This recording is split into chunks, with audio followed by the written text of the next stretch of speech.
Hello, I'm Carl Deakin, site manager for Lovells. We're on a site now at the moment at Elizabeth Road, Cannock, where we're building 150 houses. We're building 100 houses for Waterloo Housing Association in conjunction with Cannock Chase Council itself, building on this regeneration estate as regards Elizabeth Road estate itself.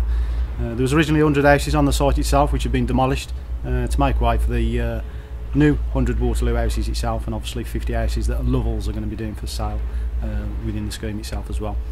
They range from 2-bedroom to 4-bedroom properties itself, and a mixed tenure across the whole job itself. So it's a traditional build of brick and block itself, with all code 4 installations within the properties itself, and obviously external clad work. So there's no definition as regards which house's tenure position is. They're all exactly the same as they look from the front itself. So they're all intermingled just to make sure that we get the right community spirit and bring everybody together as regards the scheme itself. We've handed over the first road down at the bottom on Elizabeth Road, which is Phillips Grove, which was an existing grove on the scheme itself. And obviously Waterloo have occupied all those properties down there at the moment at present itself.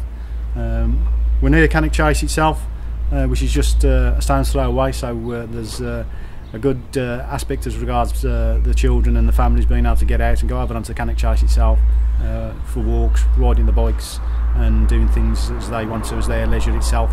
Also, as part of the scheme itself, we've got an area of land at the top end of Elizabeth Road itself, which has got a public open space area itself with some benches and some play area for the children. So obviously, same again, the community spirit can be there and everybody can gel together as regards the houses being completed and people moving in itself.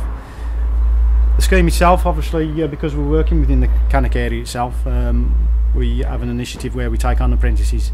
We've got 5 apprentices on the scheme at the moment at present itself. Carpenter apprentice, bricklayer, 2 plumbers and a civil engineering apprentice. So they're all from the local area itself that we've took on. They'll start their indentured apprenticeships in September, going to college to attain their MVQs as regards what they're doing, as regards the disciplines that they're going to be working in. Obviously gaining a lot of experience whilst on site itself, and obviously we'll mentor and nurture them just to make sure that they come up to the right standard as regards trades that we require to build our properties itself. Obviously further afield down the bottom itself on Clarion Way on Pye Green Road itself, there's a shopping precinct there itself, a little parade, obviously with all amenities there, nursery on the opposite side, all schooling here itself. So it's a nice little area as regards the development itself. So we're hoping everybody, once they're moved in, enjoys herself and obviously gets that good community going again as regards this scheme, as regards the regeneration area itself. So with the regeneration of the scheme itself, obviously the 100 houses that were here were an old Smith type house itself, which were obviously a concrete property, very cold, and obviously could get quite damp itself. So there wasn't very nice habitable circumstances for the residents who were actually here when we came onto site and took possession. Obviously with the demolition of those properties being done and us constructing the new properties as regards Code 3 itself, the properties are extremely economical to run. They've got fully insulated cavities itself. We've got argon-filled double glazed windows. They're passive ventilation systems in the properties, and obviously the properties are that airtight itself.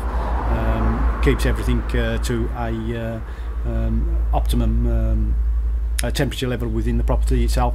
We've got combination boilers, condensing combination boilers in the properties itself, so everything again is fairly economical as regards that itself, as regards the water that's being used. It only gets used for the purpose of as regards heating the water that they need at that one time itself. They've all got low flow rate showers, low flow rate taps, so everything as regards the best as we can do as regards making it as economical for the end user, the tenant that's in the property itself. Also, obviously, because it is a rural area that we're working in itself, we have some mitigation levels that we have to do as regards making sure that we can bring wildlife back into the scheme itself. So as part of the scheme, we've had to incorporate onto some of the gables. We've had to put some back crevices in. Also, there's 2 back lofts on the scheme itself, and various bird boxes for habitation as regards swifts, sparrows and starlings itself, just so that we can generate a bit of wildlife within the scheme itself as well. Okay.